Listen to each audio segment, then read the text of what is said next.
It's not a text, just a report.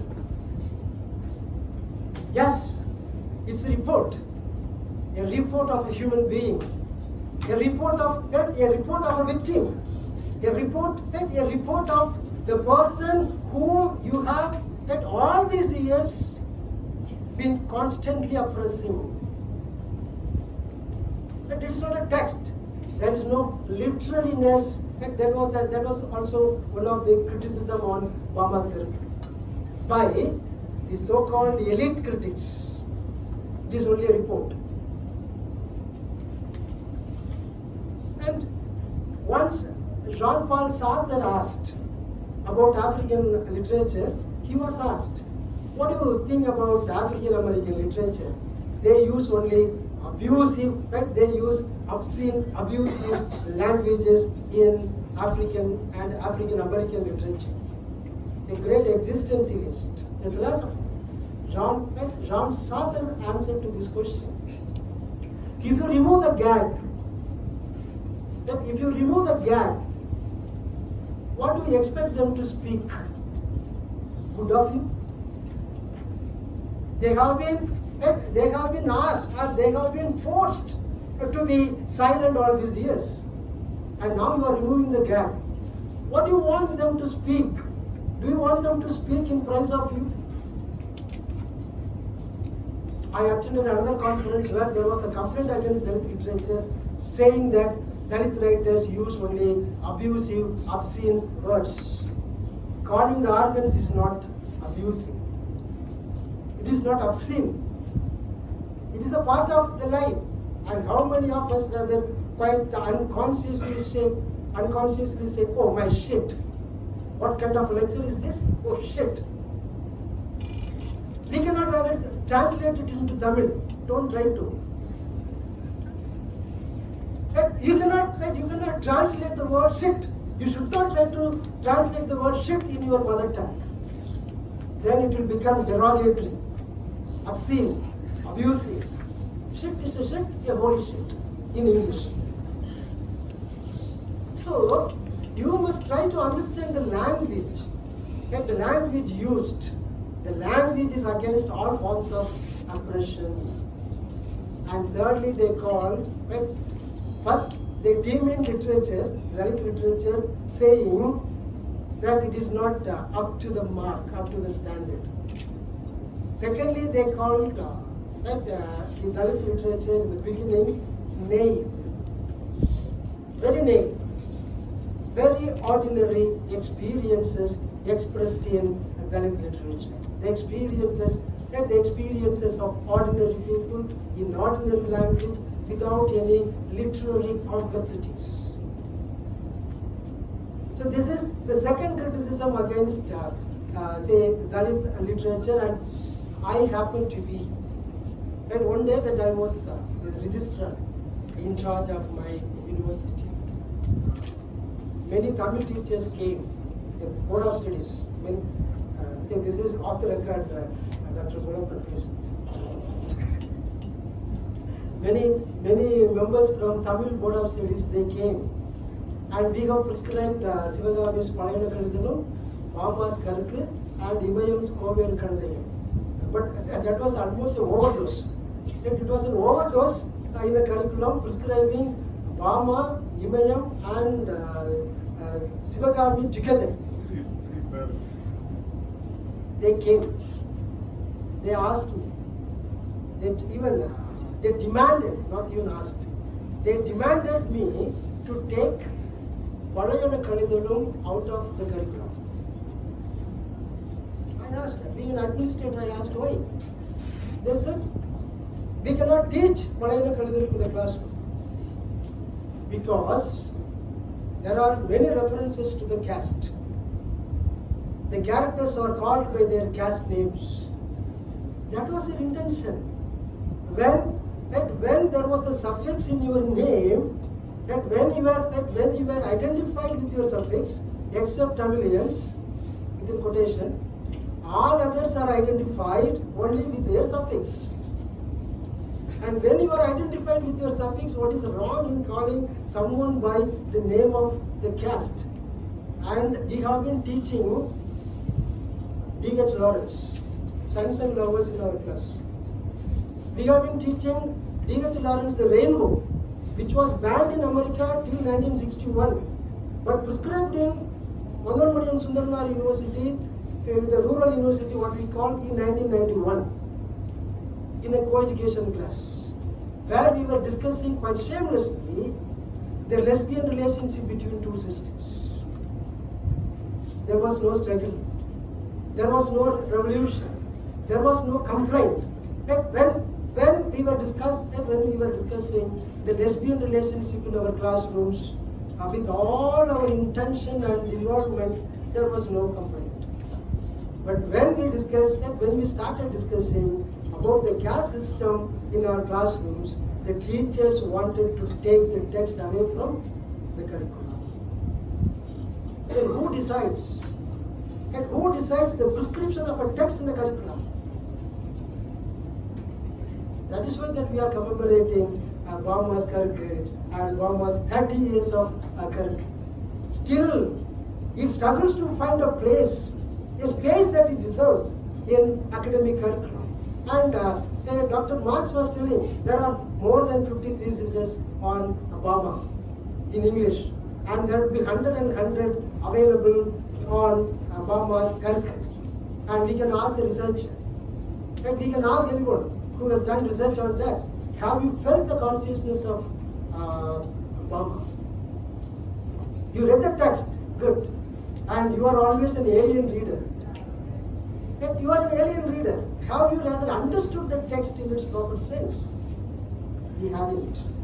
And we were going by the chapter divisions. We would say that there are 9 chapters in Karukku. This is a stylistic analysis which we are good at. There are 9 chapters in Karukku, and in the first chapter this, second chapter this, and the 8th chapter is this, and Bama, and now there is a fascination. Bama's Karukku is against, say, the Christian theology. Today, that we have come across a news item in the Hindu, the Honorable Chief Minister of Tamil Nadu said, we are only against the spiritualism used for discrimination. Yesterday, and this is, you can very well refer to the Hindu. We are against, the CM said, we are only against the spiritualism used for discrimination. And we are all against the spiritualism used for discrimination. Be it Islam, be it Christianity, be it Hinduism, be it even Buddhism. If it is used for discrimination, we are against it. And we are deconstructive angels. We are against it. We are against all forms of discrimination. Be it based on gender, be it based on caste, be it based on class, be it based on religion. We are against discrimination. We are with the Rohingya refugees. We are with the Tamil refugees of Sri Lanka. And we are with the Afghan refugees. We are with Bangladesh refugees. And we are with all victims who are oppressed in the name of, or discriminated in the name of spiritualism. So we are all against. So this is not just a Christian theology. You don't have to discriminate in Christian theology. So this is the practice. Then what about the majority, the religion of the majority? You call any religion for that matter, it is discriminatory in its practice. When it enjoys the power of majority. So that is the order of the 20th century. Take the case of Germany. It is the Catholic party which is the ruling party.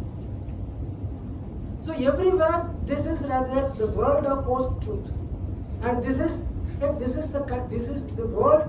It is the context, and the context is rather post-truth, fascism, post-truth, and what we call the newly founded nationalism,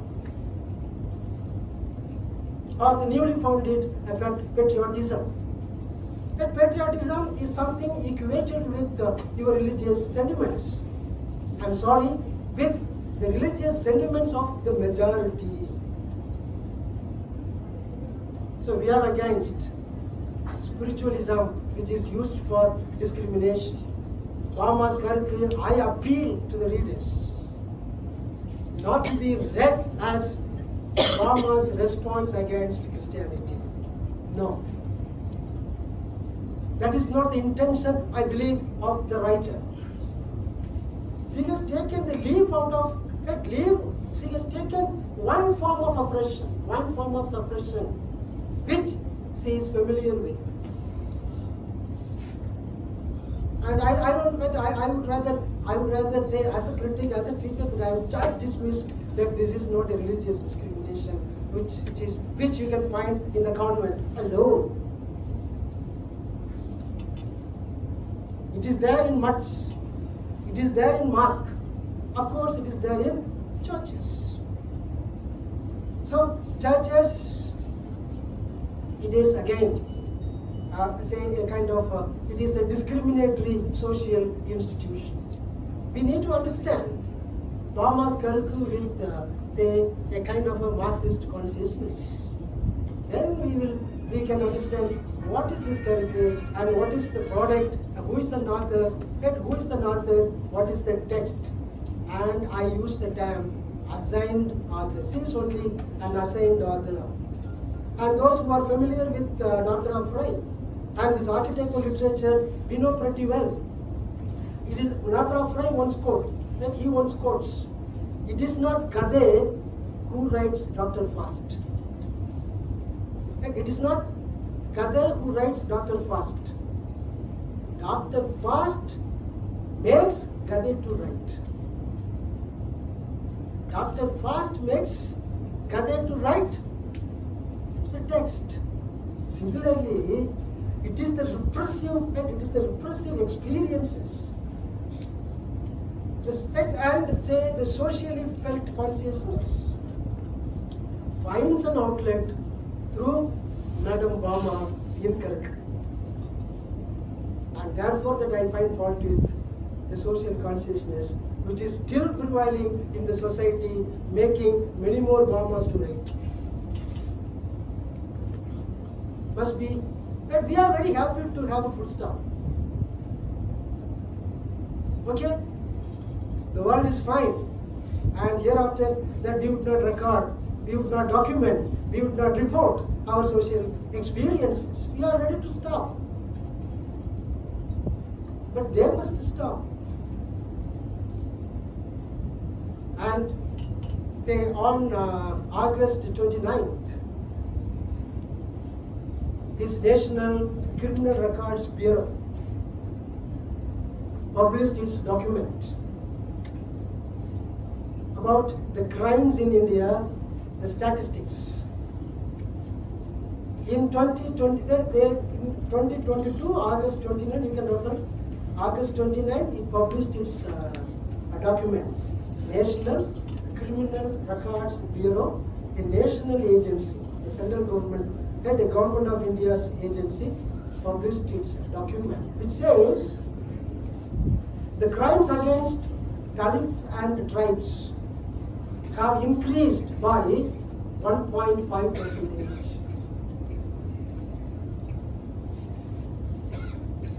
And atrocities against the Dalits, the number one state is Uttar Pradesh. Number 2, Rajasthan. Number 3, Madhya Pradesh. Uttar Pradesh has taken a large chunk, the pride of the nation. 25% of the cases recorded against the atrocities against the Dalits are from Uttar Pradesh. Another record says 96% of the cases against Dalit atrocities are still pending trial. 94% of the cases against the tribal atrocities are still pending trial. Oh, many more Karukku will come. And this Karukku will find many more assigned others, the scriptures, to document, record the experiences of the 96% who are still waiting, knocking the doors of justice. It is not that this is the season of sequel and prequel. We have prequel about that we have many prequels on the Avengers and sequels on Avengers. Bama's Karukku is waiting for a prequel and a sequel. It is the consciousness. Unless we change the consciousness, unless we change the consciousness of the dominant hegemonic society, nothing will change in this world. And they will keep writing, they will keep documenting, they will keep recording their experiences in the literature or in their text. And these experiences will find many more scriptures and many more authors and many more assigned authors to explore the experiences of the downtrodden. Right, by the downtrodden, that I would also like to include the subaltern consciousness. And by subaltern, that I don't mean to any caste or to any class. I borrow from Gayatri's Payok, who says, anyone who is living outside the power structure is called a subaltern. Very simple working definition. Anybody who is living outside the power structure is called a subaltern. And the power, it corrupts. Power only corrupts. And in order to control and in order to maintain the power experienced by the ruling class, they will go to any extent. And what Gramsci has said about the three types of hegemony: the military hegemony, the political hegemony, and the economic hegemony. We are experiencing all the three in the contemporary society. It is not the state-sponsored oppressive social apparatus. It is not the state-sponsored repressive social apparatus. And this is a response. Bama's Karukku is a response against both RSA and ISC. It is a response against the ideological state apparatus. It is a response against the repressive social apparatus. And I appeal to the present day readers to have a background information. And you might be thinking that you are very objective in your analysis. The author is dead, and there is no need for an author anymore. But I believe in the theory, the author keeps reincarnated. We can find the transgression of an author. And the author always gets transgressed, takes different forms to write the experiences of the society. And I honestly believe, be a critic or be an author, transform yourself, transgress yourself, be objective, and be objective in your perceptions. And that is the destination Bama's Karukku aims at. So to conclude, I would say the unity of the text not lies in its origin, but in its destination. Thank you, Dr. Mars, for making the destination today. Thank you very much.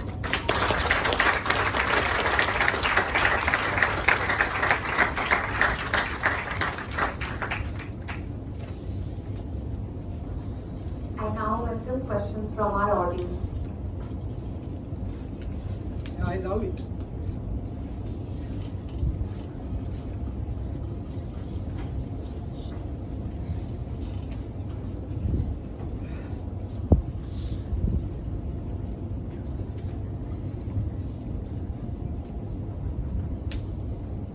I think they received for the other night.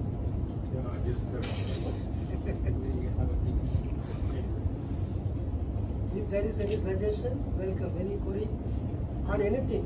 If I know the answer, I will answer.